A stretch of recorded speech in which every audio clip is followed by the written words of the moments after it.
সুপ্রিয় সম্মান চতুর্থ বর্ষের শিক্ষার্থীবৃন্দ, আশা করছি তোমরা ভালো আছো। ঈদের ছুটির পরে তোমাদের সাথে আমার প্রথম অনলাইন ক্লাস। আজকে আমি যে বিষয়টি নিয়ে আলোচনা করতে যাচ্ছি সেটি হচ্ছে মেজারমেন্ট অফ ডিসপারশন বা বিস্তার পরিমাপ। আমরা জেড টেস্ট, কেন্দ্রীয় প্রবণতার পরিমাপ এবং সহসম্বন্ধ নির্ধারণ করেছি। আজকে একটি নতুন চ্যাপ্টার শুরু করতে যাচ্ছি।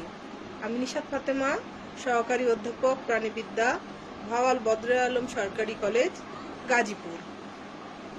সুপ্রিয় শিক্ষার্থীবৃন্দ, আগস্ট মাস আমাদের জাতীয় চেতনার একটি গুরুত্বপূর্ণ অধ্যায়। এই দিনে আমরা আমাদের প্রাণপ্রিয়, আমাদের জাতির জনক বঙ্গবন্ধু শেখ মুজিবুর রহমানকে হারিয়েছি এবং তার সাথে হারিয়েছি তার স্বজন প্রায় 18 জনের মতো সদস্যকে। এই শোকাবহ এই দিনে শিক্ষা মন্ত্রণালয়ের নির্দেশ অনুযায়ী তোমাদেরকে জাতির জনক সম্বন্ধে কিছু বলার জন্য বলতে বলা হয়েছে।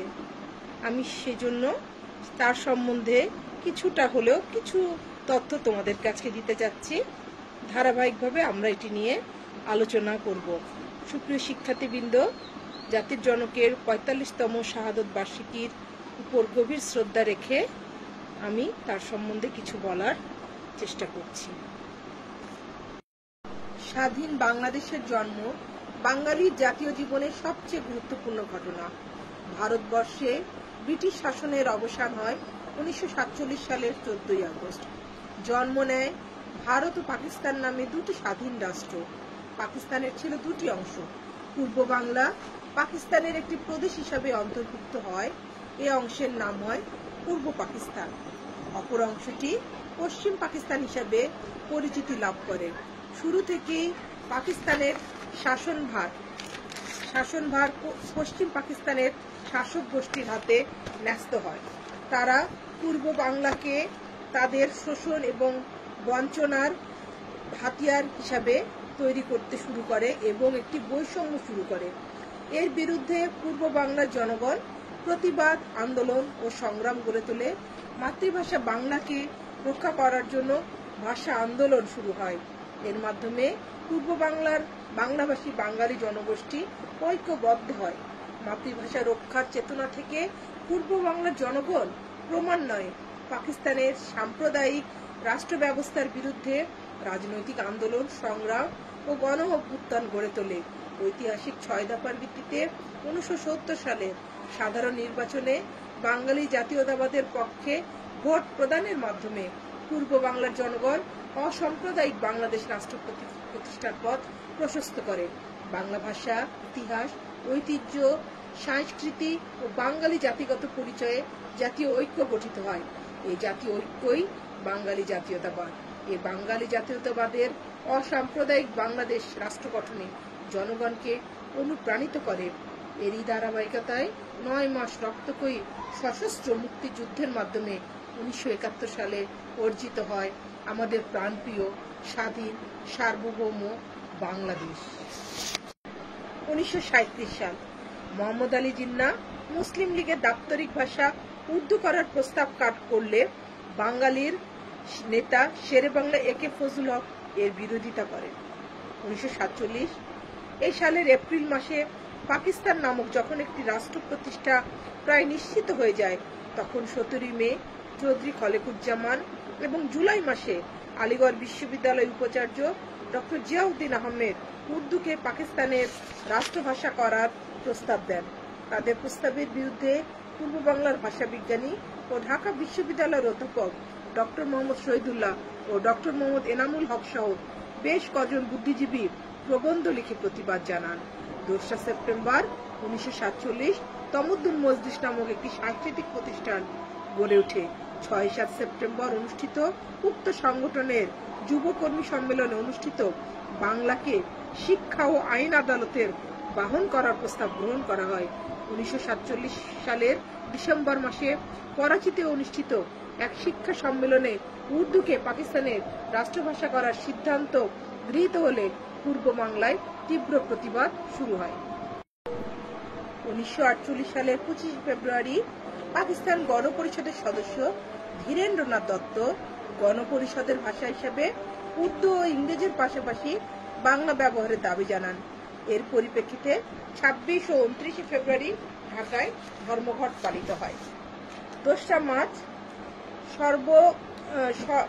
সর্বস্তরের রাষ্ট্রভাষা সংগ্রাম পরিষদ পুনর্গঠন হয়।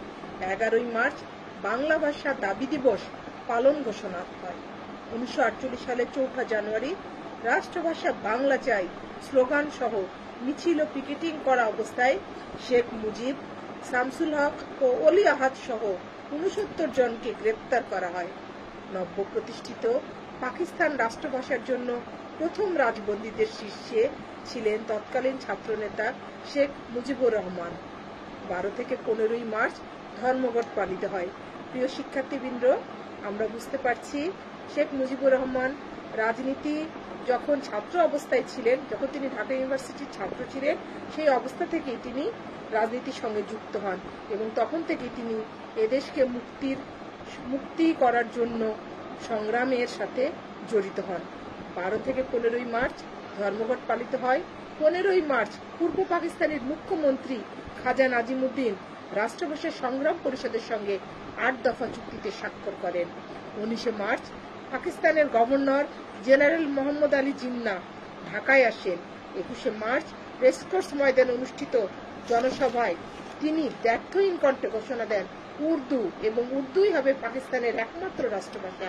24 মার্চ ঢাকা বিশ্ববিদ্যালয়ের সমাবর্তনেও তিনি অনুরূপ ঘোষণা দিলে ছাত্র সমাজ প্রতিবাদ মুখর হয়ে ওঠে এবং না না বলে তার উক্তির প্রতিবাদ জানায়।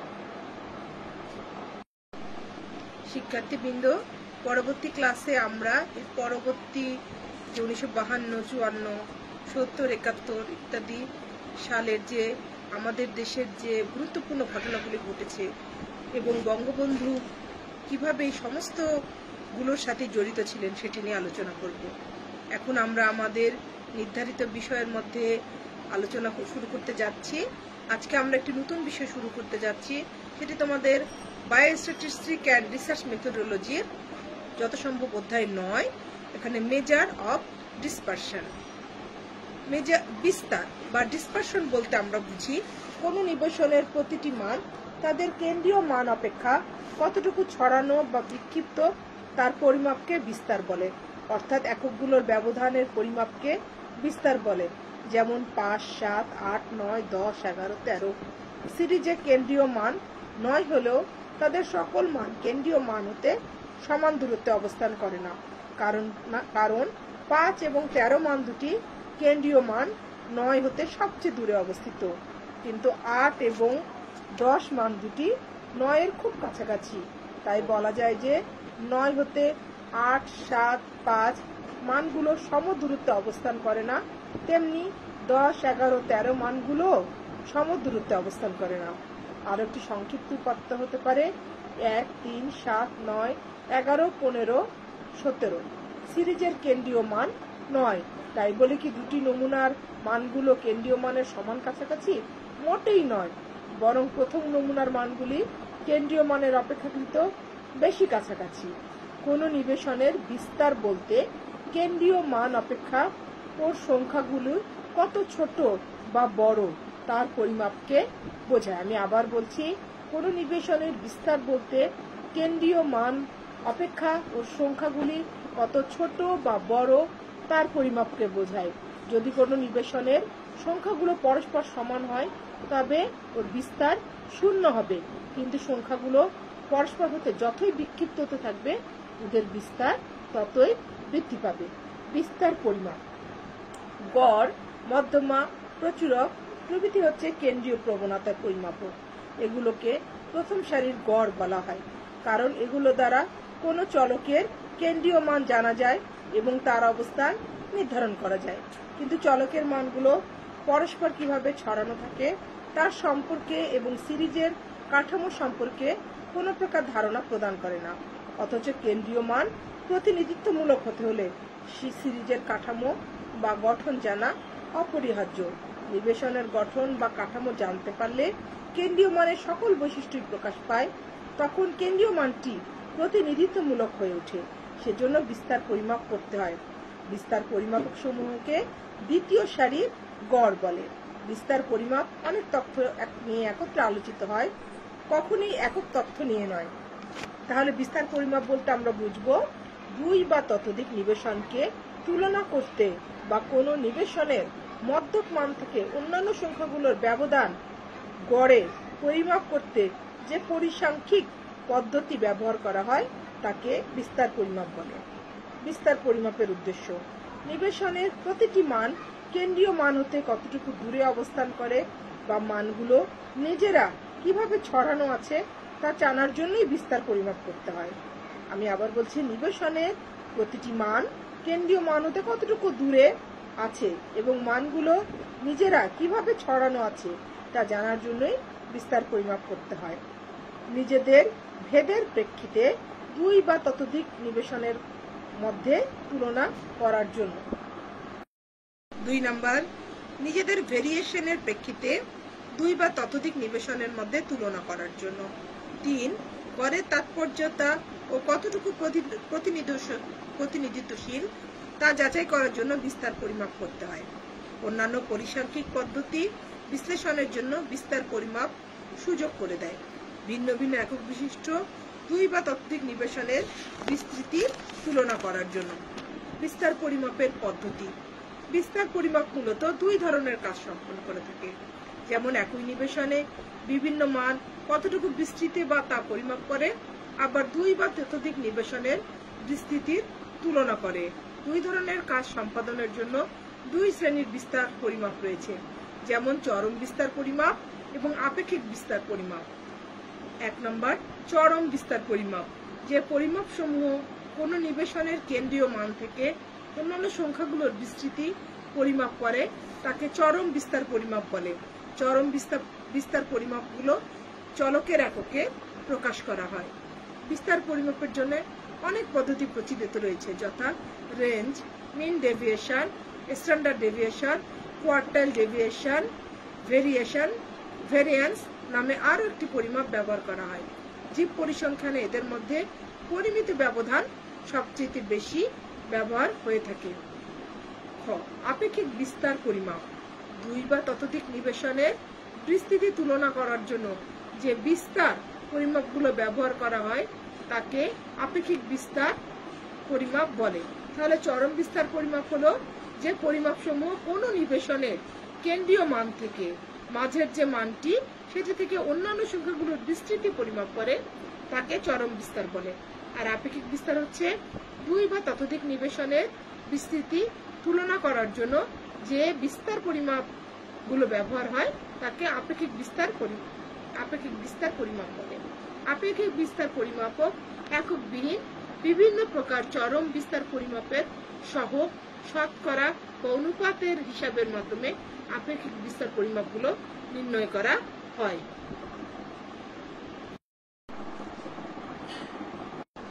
আপেক্ষিক বিস্তার পরিমাপগুলো নিম্নরূপ: পরিসরের সহগ, কোএফিসিয়েন্ট অফ রেঞ্জ VR, চতুর্থক ব্যবধানের সহগ, coefficient of quartile deviation VQ, গড় ব্যবধানের সহগ, coefficient of mean deviation VM, পরিমিত ব্যবধানের সহগ বা ব্যবধানাঙ্ক, কোএফিসিয়েন্ট অফ স্ট্যান্ডার্ড ডেভিয়েশন বা VS।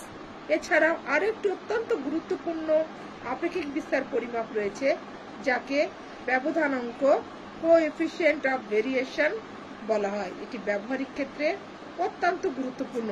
এছাড়াও দুটি সিরিজের ভেদের মধ্যে তুলনা করার জন্য এটি সবচেয়ে উত্তম বিস্তার পরিমাপ। জীব পরিসংখ্যানে শেষের তিনটে আপেক্ষিক বিস্তার পরিমাপ ব্যাপক ব্যবহার করতে হয়। সুপ্রিয় শিক্ষার্থীবৃন্দ, এখন আমি চরম ও আপেক্ষিক বিস্তার পরিমাপের মধ্যে পার্থক্য নিয়ে আলোচনা করছি। 1 নম্বর, চরম বিস্তার পরিমাপগুলোর একক আছে। আপেক্ষিক বিস্তার পরিমাপ সমূহের একক মুক্ত। এটি মূল উপাত্ত থেকে গণনা করা হয়। চরম বিস্তার পরিমাপ গণনার মাধ্যমে আপেক্ষিক বিস্তার পরিমাপ নিরূপণ করতে হয়। এটি সরল রাশি এবং কখনোই অনুপাত নয়। এরা প্রত্যেক এক একটি অনুপাত। এদেরকে শতকরায় প্রকাশ করতে হয় না, এদেরকে শতকরায় প্রকাশ করতে হয়। এরা একই নিবেশনের বিভিন্ন মানের মধ্যে বিস্তৃতি পরিমাপ করে। এরা দুই বা ততোধিক নিবেশনের মধ্যে বিস্তৃতির তুলনা করে। রেঞ্জ বা পরিসর, এটি একটি অবস্থানগত বিস্তার পরিমাপক। এটি সবচেয়ে সহজ ও বোধগম্য বিস্তার পরিমাপক। চলকের সবচেয়ে বড় মান এবং সবচেয়ে ছোট মানের মধ্যে পার্থক্যকে পরিসর বলে। তাই এই প্রান্তিক মান দুটির উপর সম্পূর্ণভাবে নির্ভরশীল। এটি নিবেশনের শুধুমাত্র দুটি প্রান্তিক মানের মধ্যে পার্থক্যকে বোঝায়, কিন্তু নিবেশনের অন্যান্য মান সম্পর্কে কোনো প্রকার ধারণা প্রদান করে না। রেঞ্জের সূত্র: রেঞ্জ আর ইকুয়াল সর্বোচ্চ মান xn সর্বনিম্ন মান মাইনাস সর্বনিম্ন মান x1 বা আর ইকুয়াল xn মাইনাস x1। নিচের দুইটি সিরিজের পরিসর নির্ণয় করতে হবে। 1, 3, 5, 6, 7, 8, 9, 15, 20, 25, 30, 45। আমরা জানি আর ইকুয়াল xn মাইনাস x1। আমরা জানি আর ইকুয়াল xn মাইনাস x1। এখানে xn হচ্ছে সর্বনিম্ন মান এবং xn হচ্ছে সর্বোচ্চ মান এবং x1 হচ্ছে সর্বনিম্ন মান। আর ইকুয়াল টু সর্বোচ্চ মান এখানে 9 এবং সর্বনিম্ন মান হচ্ছে 3। তাহলে আর ইকুয়াল 9 মাইনাস 3 সমান 6। এবং 2 নম্বরে আমরা দেখতে পাই সর্বোচ্চ মান হচ্ছে 45 এবং সর্বনিম্ন মান হচ্ছে 15। আর ইকুয়াল 45 মাইনাস 15 সমান 30। অতএব দুটি সিরিজের পরিসরগুলো যথাক্রমে 6 and 30। পরিসরের ব্যবহার বা রেঞ্জের ব্যবহার। পরিসংখ্যানে পরিসরের ব্যবহার খুবই সীমিত। 1 নম্বর, পরিসংখ্যানে অবিচ্ছিন্ন চলককে শ্রেণীবদ্ধ করতে পরিসর নির্ধারণ অপরিহার্য। 2, অতীতের চেয়ে সাম্প্রতিক সময়ে জীব পরিসংখ্যানে পরিসর বেশি ব্যবহৃত হয়। পরিসরের সুবিধা: এটি বিস্তার পরিমাপের সবচেয়ে সহজ পদ্ধতি। নিবেশনের শুধুমাত্র দুটি প্রান্তিক মান জানা থাকলে এটি সহজে নির্ণয় করা যায়। 3 নম্বর, ন্যূনতম সময়ে নিবেশনের ভেদ সম্পর্কে ধারণা দেয়। 4, এটি পরিমাপে স্বল্প শিক্ষিত লোকজনও কাজ করতে পারে। অসুবিধা: এটি সম্পূর্ণভাবে নিবেশনের প্রান্তিক মান দুটির উপর নির্ভরশীল এবং নিবেশনের অন্যান্য মান সম্পর্কে কোনো প্রকার ধারণা প্রদান করে না বা তাদের প্রতিনিধিত্বকারীও নয়। এটি হচ্ছে এই প্রান্তিক মান দুটির উপরে এটি সম্পূর্ণ নির্ভরশীল থাকবে এবং নিবেশনের যে অন্যান্য মানগুলো থাকবে সে সম্বন্ধে কোনো রকমের ধারণা প্রদান করবে না। এটি দ্বারা দুটি নিবেশনকে তুলনা করা যায় না। মুক্ত প্রান্ত নিবেশনের পরিসর নির্ণয় করা যায় না। মুক্ত প্রান্ত নিবেশনে পরিসর নির্ধারণ করা যায় না। এটি প্রান্তিক মান বা চরম মান দ্বারা খুব প্রভাবিত হয়। এটি প্রান্তীয় মান বদলে গেলে সহজেই মানের পরিবর্তন হয়, অর্থাৎ এটি প্রান্তিক মান বা চরম মান দ্বারা খুবই প্রভাবিত হয়ে থাকবে এবং প্রান্তিক মানের যে কোনো প্রকার পরিবর্তনে এটি পরিবর্তিত হয়ে যেতে পারে। এতে পরে আর কোনো গাণিতিক প্রক্রিয়া প্রয়োগ করা যায় না। রেঞ্জ একবার প্রয়োগ করলে এরপরে আর কোনো গাণিতিক প্রক্রিয়া প্রয়োগ করা যাবে না। বিস্তার এবং পরিসরের মধ্যে পার্থক্য। বিস্তার: 1 নম্বর, কোন নিবেশনের বিস্তার বলতে কেন্দ্রীয় মান অপেক্ষা উহার সংখ্যাগুলো কত ছোট বা বড় তার পরিমাপকে বোঝায়। অর্থাৎ কেন্দ্রীয় যে মান একটা আমরা ধরি তা থেকে সংখ্যাগুলো কতটুকু ছোট বা বড় সেটি কিভাবে পরিমাপ করা যায় তাকেই আমরা বিস্তার বলবো। পরিসর: চলকের সবচেয়ে বড় মান এবং সবচেয়ে ছোট মানের পার্থক্যকে বোঝায়। অর্থাৎ চলকের সবচেয়ে বড় যে মানটি আছে সেটি এবং সবচেয়ে ছোট মানটি আছে তার পার্থক্যকে পরিসর বলে। 2, সর্বনিম্ন এবং সর্বাধিক ব্যবধান উভয়কে পরিমাপ করে। শুধুমাত্র সর্বাধিক ব্যবধানকে পরিমাপ করবে। বিস্তার সর্বনিম্ন এবং সর্বাধিক দুই ধরনের ব্যবধানকেই পরিমাপ করে, কিন্তু পরিসর শুধুমাত্র সর্বাধিক ব্যবধানকে পরিমাপ করে। 2 বা ততোধিক নিবেশনের সামগ্রিক কাঠামোগত ভিন্নতা নির্দেশ করে। কোন নিবেশনের সামগ্রিক কাঠামোগত ভিন্নতা নির্দেশ করে না। সামগ্রিক যে কাঠামো আছে 2 বা ততোধিক নিবেশনের সেটি ভিন্নতা যে আছে সেটি নির্দেশ করে, কিন্তু পরিসর কোনো ভিন্নতা নির্দেশ করবে না। বিস্তার হলো উপাত্তের সংখ্যাগুলো ভেদ। পরিসর হলো বিস্তার পরিমাপের একটি মাত্র কৌশল। কোএফিসিয়েন্ট অফ রেঞ্জ বা পরিসরের সহগ। দুটি প্রান্তিক মানের যোগফলের তুলনায় দুটি প্রান্তিক মানের পার্থক্যকে পরিসরের সহগ বলে। তাহলে আমরা বুঝবো, দুটো প্রান্তিক মানের যোগফলের তুলনায় যদি দুটি প্রান্তিক মানের যে পার্থক্যটি আমরা দেখব তাকে আমরা বলবো কোএফিসিয়েন্ট অফ রেঞ্জ। এটি নিম্নলিখিত সূত্র ব্যবহার করে পাওয়া যায়। VR equal xn minus x1 divided by xn plus x1। xn আমরা আগে দেখেছি, xn হচ্ছে সর্বোচ্চ মান এবং x1 হচ্ছে সর্বনিম্ন মান। সুপ্রিয় শিক্ষার্থীবৃন্দ, আজকে এই ছিল তোমাদের জন্য আমার বিস্তার সম্পর্কে আলোচনা। পরবর্তীতে আরো অনেক বিষয় রয়েছে যেগুলো নিয়ে আলোচনা করা হবে। প্রিয় শিক্ষার্থীবৃন্দ, তোমাদের জন্য কিছু প্রশ্ন থাকলো আজকের লেকচারের উপর ভিত্তি করে। 1 নাম্বার, বিস্তার কি? বিস্তার পরিমাপের প্রয়োজনীয়তা উল্লেখ করো। 2, বিস্তার পরিমাপ কাকে বলে? 3, বিস্তার পরিমাপের উদ্দেশ্য কি?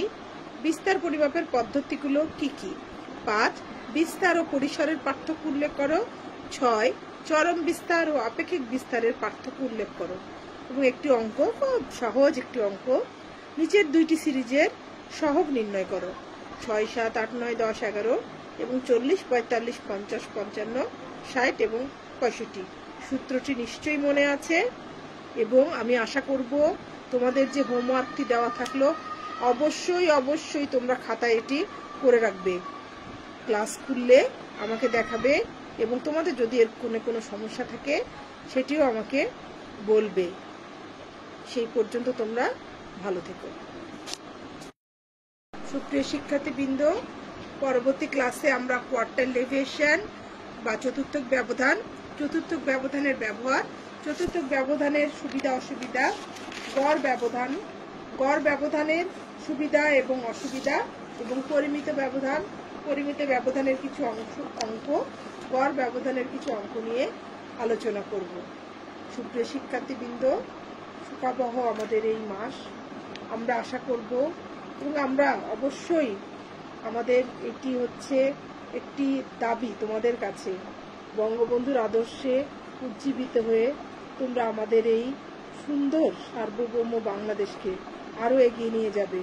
আমি প্রত্যাশা করব, আমি নয়, আমরা সবাই তোমাদের কাছে, আমাদের এটি একটি বড় প্রত্যাশা যে তোমরা সুন্দর মনের মানুষ হবে।